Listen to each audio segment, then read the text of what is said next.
Donc je continue. On en était à la déclaration de l'apôtre Paul dans 1 Corinthiens 1, 21, qui dit que puisque le monde avec sa sagesse n'a pas connu Dieu dans la sagesse de Dieu, il a plu à Dieu de sauver les croyants par la folie de la prédication.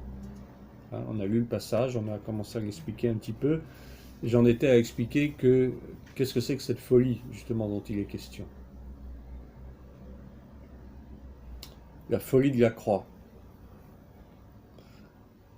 Il faut que toutes ces choses soient vraiment enregistrées, sues par l'Église de Jésus. Parce que si on passe à côté de ça, on passe à côté de l'essentiel. Parce que les hommes ne peuvent être sauvés que par la prédication de l'Évangile. Ce que je disais il y a 2 minutes, personne ne sera sauvé parce qu'il aura donné même 40 000 € pour l'achat du bâtiment de l'Église. Ah ben non. Il faut vraiment mettre l'accent là-dessus parce que les gens croient que... Ce sont des œuvres. Voilà, ils ne comprennent pas beaucoup. Alors, évidemment que la Bible nous parle des œuvres de la foi, et ce sont des bonnes œuvres.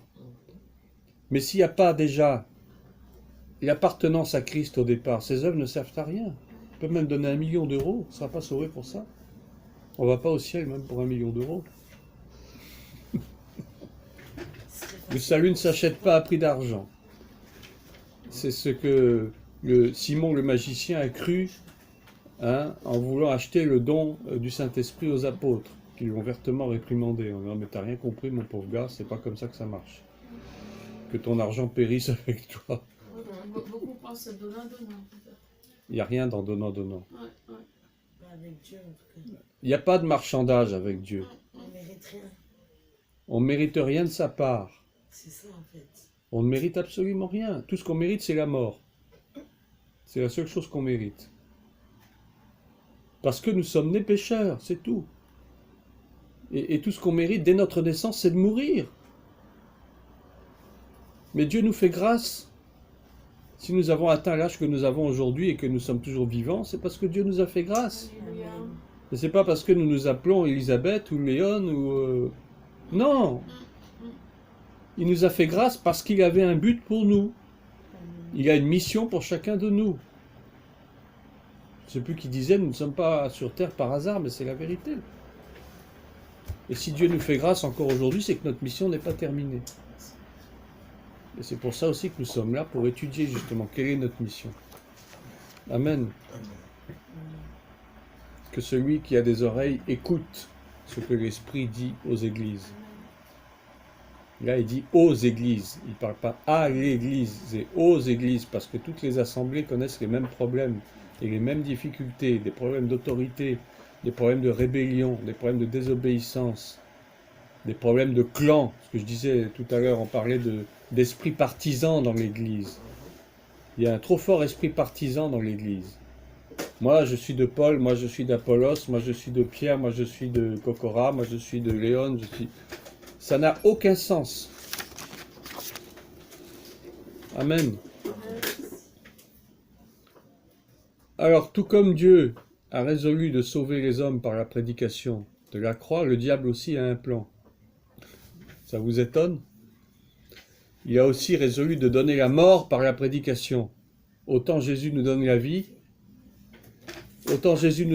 par la prédication, autant le diable nous donne la mort par la prédication. Le diable aussi a des prédicateurs. Vous saviez ça? Eh bien, ce sont, figurez-vous, des hommes ou des femmes, éventuellement, qui sont issus du milieu de nous-mêmes et qui prêchent de fausses doctrines. Ils portent en eux-mêmes la marque de la mort. Ils sèment le trouble avec des doctrines pernicieuses. Pernicieuses, ça veut dire qu'ils portent en eux le germe de la mort, pernicieux, qui est à la fois dont on ne peut pas se débarrasser. Une maladie pernicieuse, c'est une maladie opiniâtre, une maladie têtue. Hein? Donc des doctrines pernicieuses, ce sont des doctrines qui sont fausses, mais qui ont la vie dure. Merci, ma soeur.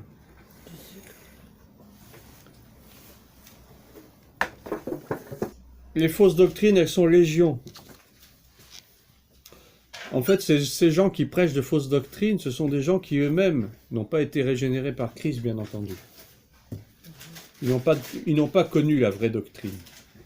Ils n'ont pas connu la vérité. Donc, qu'est-ce qu'ils vont faire? Eh bien, leur travail, c'est de semer le mensonge et la corruption. Parce qu'ils sont envahis par une sorte d'onction de l'erreur. Il y a l'onction de la vérité, mais il y a aussi l'onction de l'erreur. C'est une onction démoniaque, bien entendu, qui vient de l'enfer. C'est l'onction du mensonge. Combien est-ce qu'il y a de menteurs? C'est pas possible.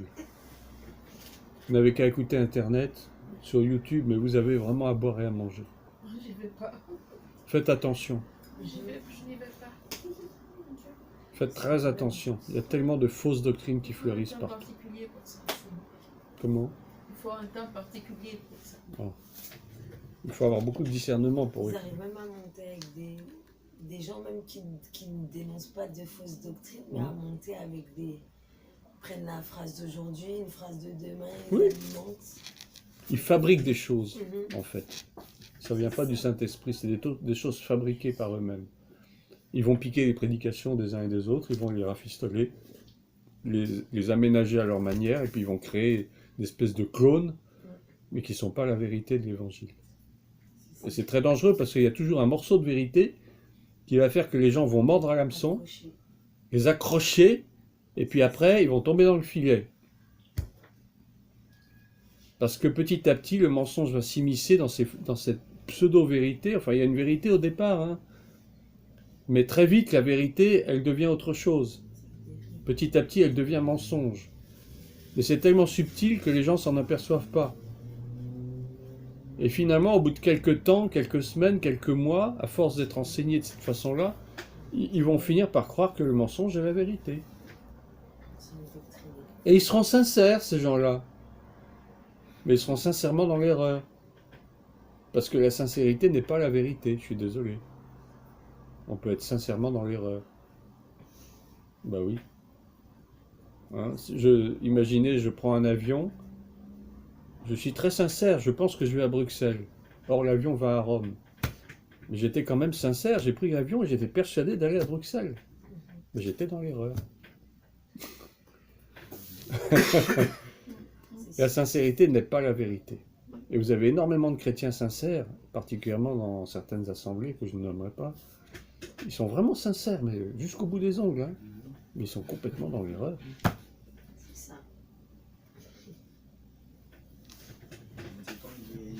Si j'ai une petite parenthèse, frère qui était à Charisma, comme sa femme était Jéhovahiste. Les Israélites ont commis un grand péché quand ils étaient dans le désert. Ils ont adoré un veau d'or. Mais ils étaient sincères, quelque part. Voilà que Moïse part, sans crier gare, pendant 40 jours et 40 nuits. Il va écouter les directives de Dieu. Ça devait être formidable d'être à sa place. J'aurais bien aimé. Mais pendant ce temps-là, le peuple a été livré à lui-même, parce qu'en plus de ça, il est tombé sur un sacrificateur qui n'avait pas beaucoup de caractère, Aaron, qui laissait faire. Parce que lui-même, il était gagné par le doute. Il dit, mais Moïse, qu'est-ce qui se passe? Pourtant, c'était son frère. Hein. Mais son frère ne lui avait pas dit exactement ce qui allait se passer. Il n'y avait que lui seul qui avait la directive. Et donc voilà que le peuple se met à douter, mais qu'est-ce qui s'est passé? Moïse n'est plus là, on n'a plus de conducteur.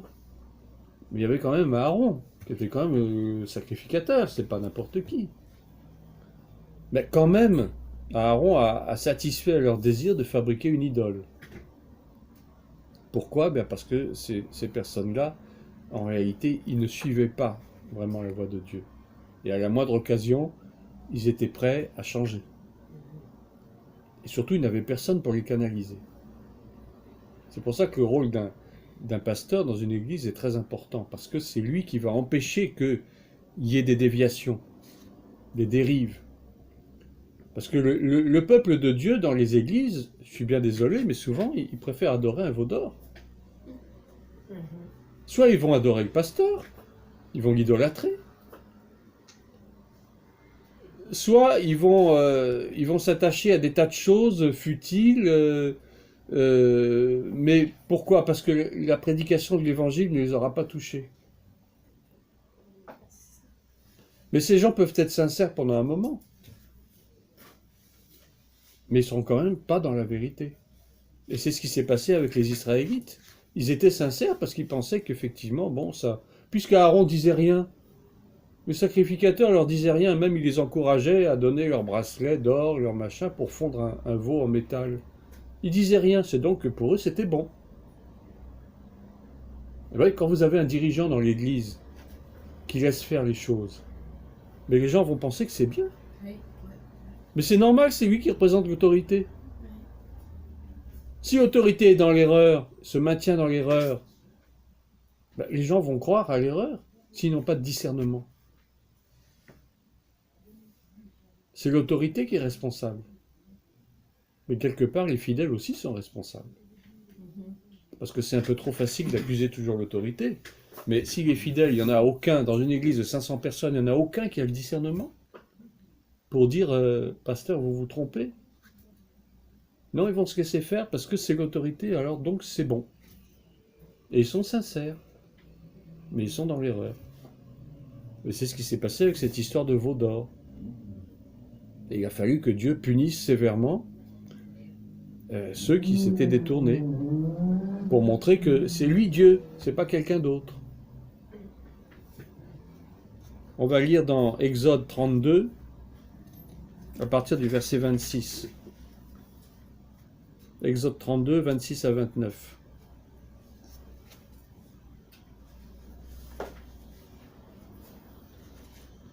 Exode combien? Exode 32.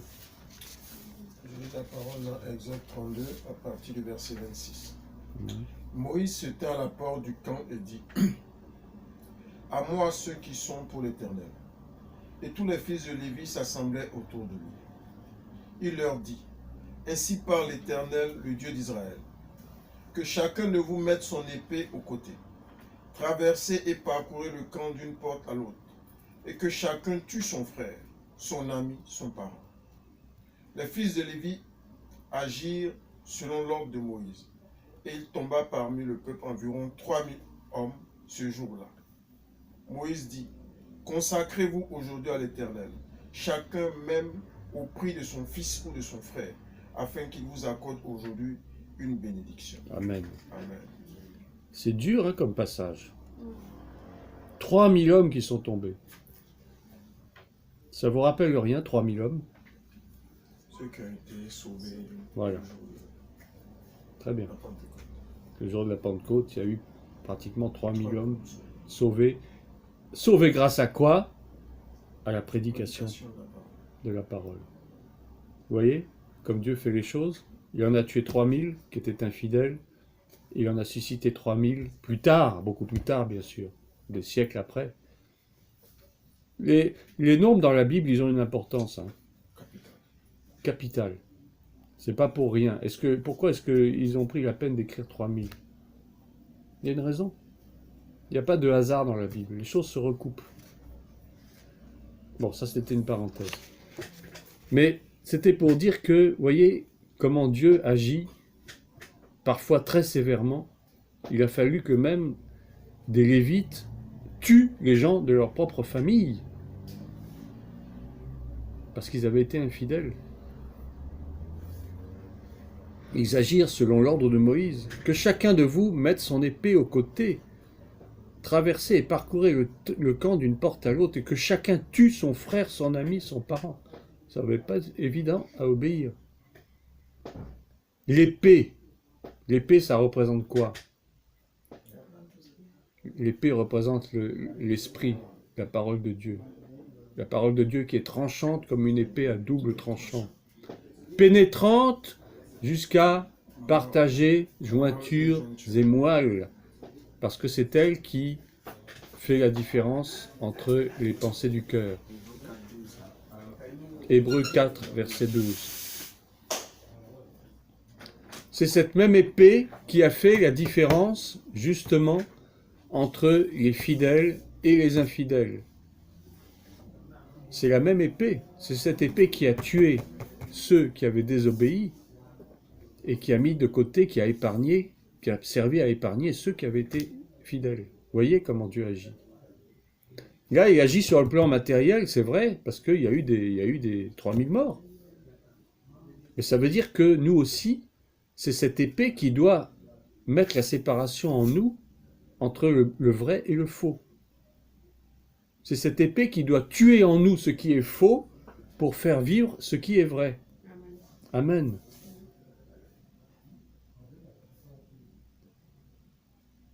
Ce qu'a fait Dieu dans ce passage d'Exode est extrêmement spirituel et il a une portée pour nous aujourd'hui. Et c'est grâce au ministère, aux 5 ministères, que cette séparation peut être faite. Parce que ces 5 ministères, je vous dis, qui à eux tous regroupent la prédication de la parole. La prédication de la parole, c'est l'épée. C'est l'épée de l'esprit. À chaque fois que le prédicateur monte en chair, il va brandir l'épée de l'esprit. Parce que c'est par l'esprit qu'il agit. C'est par l'esprit qu'il parle. Les mots sortent de sa bouche par l'esprit. Et c'est par l'esprit que la séparation va se faire entre le vrai et le faux. Et c'est pour ça que si la prédication vraiment touche sa cible, vous allez voir qu'il y a des gens qui vont quitter l'église, tôt ou tard. Parce qu'ils préfèrent vivre dans le faux que dans le vrai. Ils préfèrent adorer un veau d'or plutôt que d'adorer Dieu. Il va se passer la même chose qu'au désert au temps d'Exode. Il y a un temps viendra où il y aura peut-être des morts dans l'église, mais pas seulement spirituellement. L'exemple d'Ananias et Saphira est quand même assez porteur. Parce que c'était pas spirituellement seulement, c'était vraiment, ils sont morts physiquement. Parce qu'ils étaient dans le faux. Et ils voulaient faire croire que c'était du vrai. Et l'épée de l'esprit a agi ce jour-là d'une façon terrible. Vous connaissez bien ce passage, c'est dans Acte 5. Si vous ne connaissez pas, on va le lire, mais lisez-le chez vous, parce qu'on va gagner un peu de temps quand même. Acte chapitre 5. Ananias et Saphira. Vous allez voir ce jugement de Dieu qui est tombé sur cet homme et cette femme qui faisaient semblant de servir Dieu, qui étaient des hypocrites. Et l'épée de l'esprit a agi d'une façon puissante. La même chose que ce qui s'est passé en Exode. Et c'est à partir de ce moment-là où il y a eu donc, cette mise à mort de ces 3000 hommes, que s'est créée véritablement l'alliance de Dieu avec la tribu des Lévites. La tribu de Lévi. Ça a commencé à partir de ce moment-là. Parce que tous les hommes qui ont décidé de se ranger du côté de l'Éternel n'ont pas hésité à utiliser l'épée en tuant leurs frères, leurs propres frères qui vivaient dans l'idolâtrie, dans le mensonge, dans la désobéissance. Ce sont ces Lévites qui ont été les premiers à répondre à l'appel de Moïse d'une façon spontanée, à ce moment précis où Dieu cherche des hommes, justement pour faire passer par l'épée certaines personnes parmi le peuple. Et c'est à ce prix-là seulement que les Lévites ont été mis à part ce jour-là.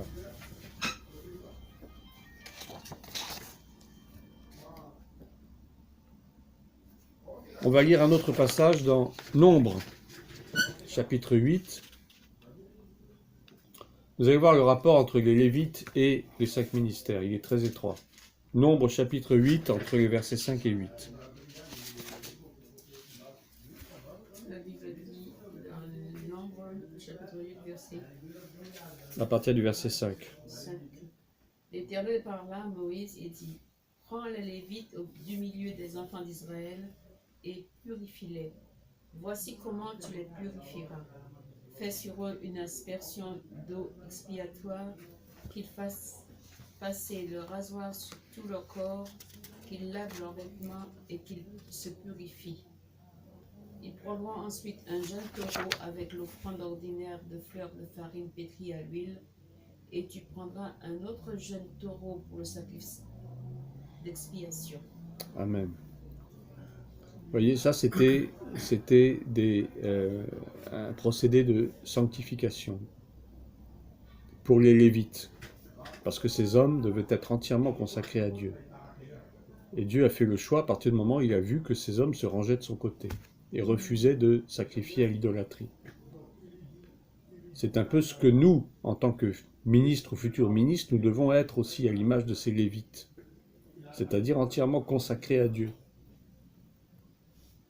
Une consécration d'esprit, d'âme et de corps. Fuir le péché dans nos corps, mais fuir le péché dans nos âmes, dans nos pensées, fuir le péché par tous les moyens. Amen. C'est-à-dire que nous devons nous offrir nous-mêmes comme un sacrifice vivant. Dans Romains, Romains 12. Offrons-nous nous-mêmes comme un sacrifice vivant, agréable à Dieu. Et ce sera de notre part un culte raisonnable. Nous sommes des Lévites, en tant que sacrificateurs ou futurs sacrificateurs. Nous sommes des Lévites. Amen. Amen. Et donc les Lévites, ils ont des règles à respecter. Ils ne sont pas comme tout le monde. Ce sont des gens véritablement mis à part. Et à ce titre, ils doivent être dignes de cet appel que Dieu a mis sur leur vie. Ils doivent fuir le péché, bien entendu. Ils doivent fuir l'idolâtrie. Ils doivent fuir la rébellion, la désobéissance. Tout ça, ça ne leur appartient plus. Ce sont des hommes, des femmes aussi, puisqu'il y en a, qui sont entièrement consacrés. Et on doit respecter leur consécration. Un lévite, personne n'avait le droit de porter la main sur lui, ou de l'injurier, sinon il était puni de mort, ou de faire quelque chose qui soit contre lui. Les Lévites, c'était des personnes consacrées, mais qui étaient intouchables quelque part. Et aujourd'hui, les hommes de Dieu, ça devrait être ça. C'est-à-dire qu'on doit les respecter, les honorer. Ça ne veut pas dire qu'eux-mêmes, ils doivent se placer sur un piédestal et puis se prendre pour Dieu. Non, c'est pas ça. Mais on doit les honorer et les respecter à cause de leur engagement. À cause du fait qu'ils ont été mis à part par Dieu. Non pas parce qu'ils sont ceci ou cela, non. Ce sont des hommes comme tout le monde. Mais, parce que Dieu les a mis à part, quelque part, on ne peut pas les traiter comme n'importe qui. Vous voyez ce que je veux dire? Et si tu fais du mal à un homme de Dieu, c'est comme si tu faisais du mal à Dieu lui-même.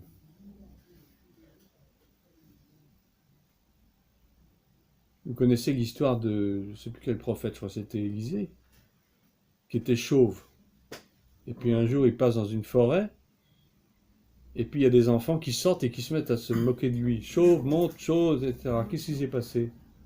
Il y a des ours qui sont sortis de la forêt qui ont dévoré tous les enfants. Pourquoi? Parce que ils avaient manqué de respect à un homme de Dieu.